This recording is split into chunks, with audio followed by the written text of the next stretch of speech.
Welcome to Algonquin Provincial Park.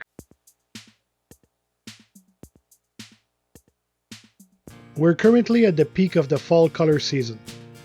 Look at those amazing colors.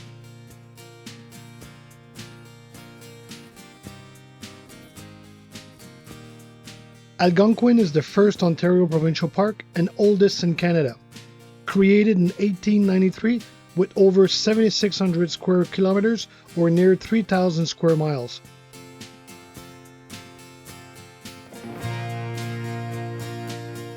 In Ontario, this is campers of any kind's paradise.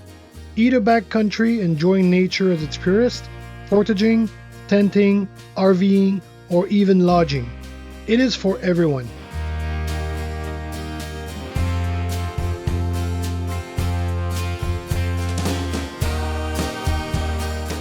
Getting to the civilized Algonquin Park, you'll drive on Highway 60 from the east, Ottawa, or from the west, Huntsville, Toronto, and both are about 3 hours drive.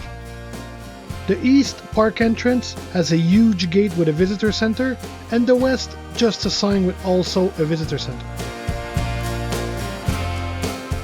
From that highway, you have access to many campgrounds with 30 amps electrical hookups. We previously stayed at the New Lake campground, which was very nice, and this time around, we're at Pog Lake, which we think is nicer due to the campsites being bigger and further away from the highway. Again, anywhere in Algonquin is nice. The civilized section provides you with many hiking trails ranging from easy to difficult for any length you desire. A 16-kilometer bike trail on an old rail bed, and a ton of water access with defined portage routes. During the first couple of days, we focused on hiking as we knew the weekend would be busy with buses coming in for the colors. We did the intermediate 3-kilometer Big Pine Trail in the middle of a forest with some very old and very big white pines. The difficult 2.1-kilometer Lookout Trail with beautiful scenic views.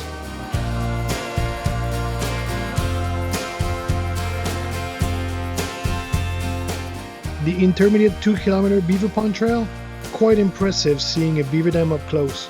These guys are working very hard. Nice trail. The easy 1.5-kilometer Spruce Bog Boardwalk. After doing some hard trails, this walk in the park boardwalk was very nice. The difficult 5.1-kilometer Booth Rock Trail. This was our favorite trail, giving us beautiful and colorful landscapes. Rated difficult due to obstacles and some elevation gain.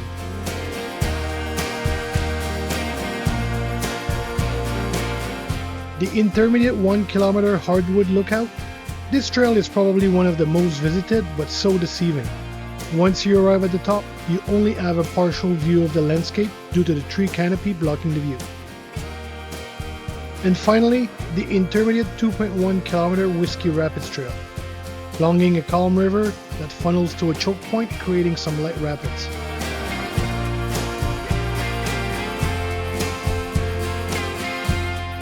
In addition, we did the Logging Museum Trail, but this is an exterior museum showing how the early logging camps were operating up until recently. This was very educational. It's a must-see.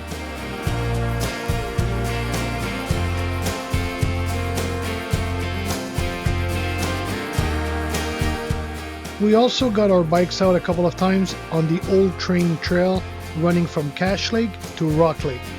But since we were in the middle, doing end-to-end got us to 37 kilometers. Some bouts are a bit rocky, but nothing unmanageable. Nice views along the lake of two rivers with all the colors around us. Temperatures were cool, and with the recent rain, the smell was very autumnal.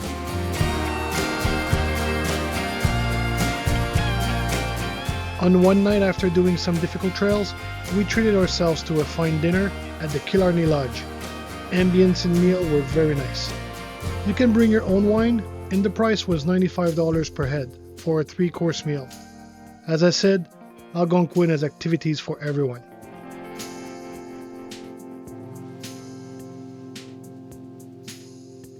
This has been our third time, and every time we discover something new to do at Algonquin.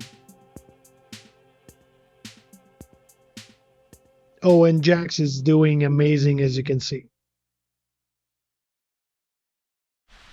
Our next road trip will be at Algonquin Provincial Park and McGregor Point Provincial Park. See you soon.